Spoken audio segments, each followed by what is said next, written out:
정호승의 슬픔이 기쁨에게 핵심 요소와 학습의 흐름, 꿀팁에 대해서 정리해 보도록 하겠습니다. 첫 번째, 이 제재는 서정갈래의 개념, 특징을 이해하기에 좋은 작품입니다. 두 번째, 시적 화자와 청자를 파악하는 것이 중요하고요. 세 번째, 청자의 모습을 알 수 있는 구절을 찾는 연습을 하는 게 좋습니다. 네 번째, 청자의 행동에 대한 화자의 생각을 파악하는 게 좋겠죠. 주제를 알 수 있는 흐름입니다. 다섯 번째, 제목의 의미, 슬픔이 기쁨에게죠. 작품을 감상할 때 제목의 의미를 파악하는 것이 중요합니다. 그래서 말하고자 하는 메시지나 작품의 분위기 등의 중요한 요소를 작품의 제목에 압축해 놓기도 하죠. 여섯 번째, 작가의 인식이 드러나는 특징을 가지고 있습니다. 낯설게 하기 기법이라고 해서 이 개념과 특징에 대해서도 살펴보도록 하겠습니다. 그 다음으로 시어의 상징적 의미, 기본적이죠. 한방눈과 봄눈에 대해서 상징적 의미 파악해 보도록 하겠습니다. 여덟 번째, 서정갈래의 운율, 형성하는 요소를 찾아볼 건데요. 에서 부여하는 이제 운율 요인들을 서정갈래 특징, 운율을 느낄 수 있구나 라는 것 파악해 보도록 하겠습니다. 그 다음으로 모의고사에서도 자주 물어보는 거죠. 시작품을 때 표현상의 특징 정확하게 이해해 줘야 되고요. 의인법과 역설법이 두드러져요. 개념과 특징, 작품에서 어떻게 표현이 되고 있는지도 확인해 보도록 하겠습니다. 간단하게 작품 해석 해볼게요. 첫 번째, 나는 이제 너에게도 슬픔을 주겠다. 나, 화자겠죠? 화자가 슬픔인지 기쁨인지 파악하는 게 핵심이겠죠? 기쁨에게 무언가 메시지를 전하고 있습니다. 그럼 당연히 주체가 슬픔인 것 같죠? 그래서 여기서 화자는 슬픔을 의미하겠구나 라는 걸 알 수 있고요. 너, 청자가 됩니다. 청자는 기쁨을 의미하겠다 이렇게 파악할 수 있습니다. 자, 슬픔이가 기쁨이에게 무엇을 주겠다라고 하죠? 슬픔을 주겠다라고 합니다. 보통 누군가에게 무언가를 줄 때 좋은 거, 아끼는 거, 주고 싶은 거 그런 마음을 담아주죠. 아마 이 작품 속에서 슬픔은요, 우리가 일반적으로 알고 있는 사전적 의미의 부정적인 감정은 아닌 것 같아요. 슬픔을 주고 싶어 하는 화자의 태도를 알 수 있죠. 슬픔의 의미, 다음 구절을 보면 알 수 있죠. 슬픔은요, 수식어 한번 보세요. 사랑보다 소중한 슬픔을 주겠다라고 합니다. 따라서 우리가 알고 있는 사전적 의미의 슬픔이 아니겠구나. 이 작품 속에서 슬픔은 사랑보다 더 소중하고 가치 있는 대상을 의미하는구나. 나 겨울밤 거리에서 귤 몇 개 놓고 살아온 추위가 떨고 있는 할머니에게 귤값을 깎으면서 기뻐하는 너를 위하여, 이 구절에서는요, 청자에 대해서 파악하는 것이 중요하다고 했죠. 이 제재를 통해서 저희가 서정갈래의 개념과 특징, 이 서정갈래의 필수 요소 화자와 청자를 파악하는 것이 핵심이라고 했습니다. 기쁨이었죠. 이 세 구절을 통해서 기쁨이의 특징, 기쁨이의 태도에 대해서 알 수 있어요. 기쁨이는 이 작품 속에서 어떤 존재냐면 추위에 떨고 있는 할머니, 귤값을 깎아요. 이거는 관점에 따라서 평가할 수 있지만 이 작품 속에서는요, 할머니의 처지 보세요. 무언가 부유하고 풍요롭고 여유롭고 이런 좋은 환경은 아니신 것 같죠? 추위에 떨고 있는 할머니에게 귤값을 깎을 수 있어요. 근데 깎으면서 기뻐합니다. 즉, 사회적으로 도움이 필요하고 약자로 보여지는 이 할머니에게 이 기쁨이는요, 자신의 입장만 생각을 하죠. 할머니의 처지를 이해하지 못하고 이기적인 모습을 알 수 있죠. 그래서 작품 속에서 기쁨이의 가장 큰 속성은요, 이기적인 속성이라고 볼 수 있어요. 그래서 슬픔이가 기쁨이에게 슬픔의 평등한 얼굴을 보여주고 싶어 합니다. 사랑보다 소중한 슬픔이 있었죠. 평등한 얼굴. 동등하게 누구나에게 도움이 필요한 사람들에게 이해할 수 있고 공감할 수 있고 그들에게 도움의 손길을 내밀 수 있는 이런 평등한 얼굴을 바람직한 삶의 가치라고 생각하는 것 같죠. 내가 어둠 속에서 너를 부를 때 단 한 번도 평등하게 웃어주질 않은 이 부분도 한번 보세요. 무관심한 너의 사랑을 위해 이 부분 기쁨이를 알 수 있는 부분입니다. 한 장조차 덮어주지 않고요. 도움이 필요한 어려움에 처한 사람들에게 무언가 도움의 손길을 내밀지 못하는 기쁨이의 태도를 알 수 있습니다. 눈물도 흘릴 줄 모르고요. 그래서 슬픔이는 기쁨이에게 기다림을 주겠다라고 하죠.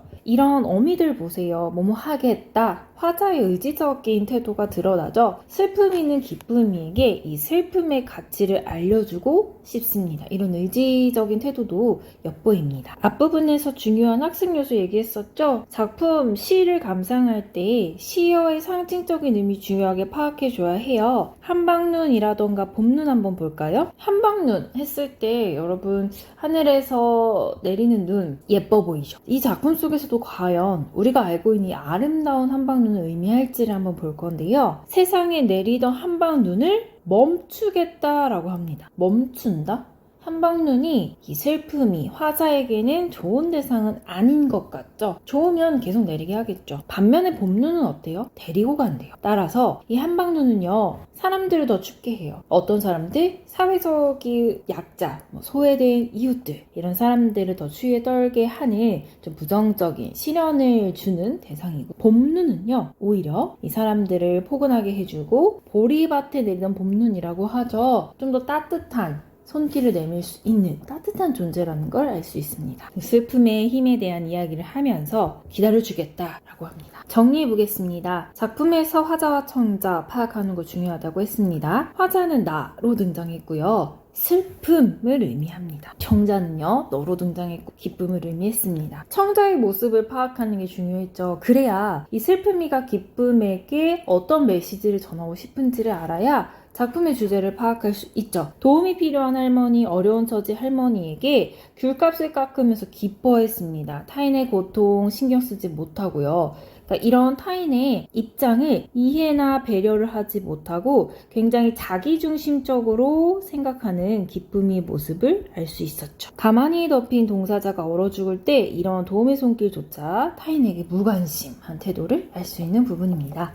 슬픔이 있는 기쁨이를 어떻게 평가했죠? 슬픔의 평등한 얼굴을 보여주려 했고요. 기다림을 주려고 했습니다. 일단 슬픔이는 기쁨이에게 바람직한 삶의 개선점이 필요하다고 생각을 했죠. 그래서 제목의 의미를 한번 파악을 해볼 건데요. 슬픔이가 기쁨에게? 좀 궁금하죠? 무언가 누가 누구에게 사람처럼 표현이 되어 있기도 하고요. 호기심과 흥미를 유발하는 효과가 있습니다. 또한 일반적인 인식을 역전하죠. 여러분들 사전적 의미랑 좀 달랐죠? 오히려 사전적 의미로는 슬픔이가 부정적인 의미, 기쁨이가 긍정적인 의미였어요. 작품 쪽에서는 슬픔이가 더 가치가 있었고요. 기쁨이가 부정적인 대상으로 그려졌습니다.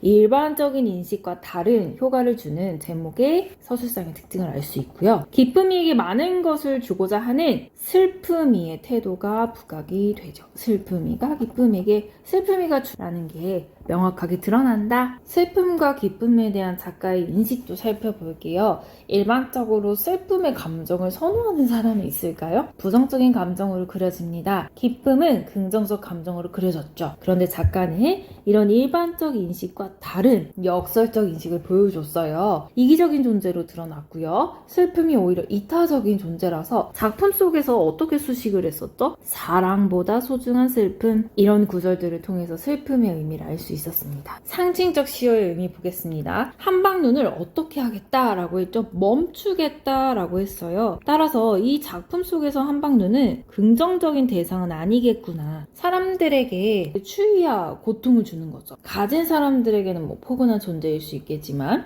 봄눈은요, 따뜻하게 유지해줘서 싹을 틔우는 역할을 합니다. 슬픔이가 추구하는 가치였죠. 봄눈은 데리고 가고 싶어요. 왜냐면 가난하고 소외된 사람들을 감쌀 수 있는 존재거든요. 시를 감상하고 정리할 때 너무 겁먹지 마세요, 여러분. 시어가 상징하는 의미, 수식하는 구절들, 이런 것들을 통해서 또는 앞뒤의 구절들을 통해서 작품의 내용을 이해할 수 있고요. 주제도 너무 겁먹지 마세요. 주제를 알 수 있는 구절들이 있을 거예요. 예를 들면 제목을 참고해도 좋고요. 슬픔과 기쁨에게 어떤 메시지를 전하고 싶었을까? 작품 속을 보는 거죠. 슬픔의 힘에 대한 이야기를 하면서 슬픔의 힘? 슬픔이가 어떤 힘을 가지고 있구나. 앞부분에서 봄눈과 같은 소외된 이웃들을 따뜻하게 감싸줄 수 있는 힘이죠. 기다림의 슬픔까지 걸어가겠다. 이런 화자의 의지가 돋보입니다. 그래서 주제는 슬픔의 가치를 아는 것이 중요해요. 더불어 사는 삶의 추구. 이런 삶이 바람직하다라는 걸 작가가 작품 속의 화자를 통해서 강조하고 싶었겠죠. 제목의 특징과도 연결되는 부분입니다. 낯설게 하기 기법은 참고하면 좋을 것 같아요. 친숙하거나 참신하지 일반화하지 않은 사물이나 관념을 특수화해서 낯설게 하는 것. 즉, 이게 뭐지? 새로운 느낌을 갖도록 표현하는 기법입니다. 슬픔이가 기쁨에게, 이 표현 자체가 뭐 기쁨이가 슬픔에게 이러면 조금 더 자연스러울 수 있어요. 왜냐하면 일반적인 인식이기 때문이죠. 그런데 이 작품의 특징 중에 하나가 일반적인 인식과 다른 작가만의 의식을 보여주고 있죠. 슬픔이가 기쁨에게 좀 낯설게 표현을 했구나, 것도 특징입니다. 서정 갈래를 파악하는 게 목표였죠. 운율을 형성하는 요소를 찾는 게 중요하죠. 첫 번째, 사음보가 반복되고 있죠. 나는 이제 너에게도 기다림을 주겠다. 사음보 반복이 되고요. 이 세상에 내리던 한방눈을 멈추겠다. 여러분들이 시를 낭독하는 그 구절 나뉘는 부분들을 파악해주면 반복적인 음보, 리듬감이 느껴지는구나. 또한 뭐뭐 하겠다라는 표현 중요했죠. 이런 종결 어미는요, 화자의 의지를 나타내는 특징도 있고요. 화자의 의지, 강조되는 부분, 주제를 파악하는 데 도움을 주고 운율을 형성하는 데도 요인이 작용되는구나. 특정 의문이 반복됩니다. 여러분, 의문은 자음, 모음 이런 것들이라고 생각해주면 되고요. 특정 의문, 나는, 너, 눈, 내 이런 식으로 니은이 반복되고 있습니다. 쉽게 얘기해서 시에서 리듬감을 느낄 수 있는 요인들은요, 반복적인 표현들이 쓰이면 보통 리듬감을 느낄 수 있죠. 노래를 생각하면 좋고요. 여러분들이 정리할 때 리듬감을 느낄 수 있는 운율 형성 요소가 이 작품 속에서는 어떤 식으로 표현이 되고 있는지를 파악해 주는 게 중요하겠습니다. 시의 중요한 출제 요소이기도 하죠. 표현상의 특징 정리하는 게 중요하고, 이 작품에서는 의인법과 역설법이 두드러지게 사용이 됐죠. 첫 번째, 의인법. 시 전체적으로 드러나요. 제목에서도 그렇습니다. 슬픔, 기쁨에게 사랑처럼 표현이 되고 있고요. 사랑보다 소중한 슬픔? 구절 한번 볼까요? 슬픔이 어떻게 사랑보다 소중하다라고 말할 수 있죠? 물론 사람들만의 가치에 따라서 이런 식으로 표현할 수는 있겠지만 일반적인 인식과 좀 다릅니다. 그래서 역설적인, 약간 모순이 존재하는 것 같죠? 역설법이라고 볼 수 있고요. 따라서 이런 표현 방법을 쓰는 이유는 주제를 강조하는 거죠. 어떤 주제? 의인화해서 대화를 건네는 방식을 취하면요, 독자들이 읽을 때 슬픔의 가치가 중요하겠구나, 내가 기쁨이가 된 것처럼 나의 삶을 성찰할 수 있고요. 주제를 좀 더 정확하게 파악할 수 있습니다. 자, 마무리해보겠습니다. 서정갈래의 특징 정리해보면요, 가상 존재인 시적 화자와 청자 파악하는 거 중요하다고 했죠. 정호승 시인이 작품 속의 가상의 화자 누구였죠? 슬픔이를 설정해서 기쁨이에게 이 슬픔이 가지는 가치를 강조했고요. 함축적인 의미 시어를 사용하고 있습니다. 요게 우리가 시를 감상할 때 파악하는 부분이죠. 이 작품에서는 한방눈, 시어의 의미 파악했었어요. 한방눈이 작품 속에서는 좀 부정적인 의미로 그려졌고, 봄눈이 소외된 이웃들을 감쌀 수 있는 대상으로 긍정적인 존재로 그려졌습니다. 다양한 표현 방법 중요합니다. 의인법, 역설법, 개념, 그리고 작품 속에서 어떻게 표현됐는지 정리하는 걸 추천합니다. 서정갈래이기 때문에 운율이 있는 언어 사용했죠. 운율을 형성하는 요인들, 음보를 반복하거나 종결 어미를 반복하거나, 어떤 부분이 있었죠? 특정 의문을 반복했죠? 니은을 반복합니다. 이렇게 반복적인 표현을 통해서 리듬감을 부여하기도 하는구나. 자, 이렇게 정호승 시인의 슬픔이 기쁨에게 중요한 핵심 요소와 학습 어떻게 효과적으로 할 수 있는지 흐름에 대해서 파악해봤고요. 작품도 해석해봤고 중요한 요인들도 정리해보았습니다. 여러분들 도움이 되면 좋겠습니다.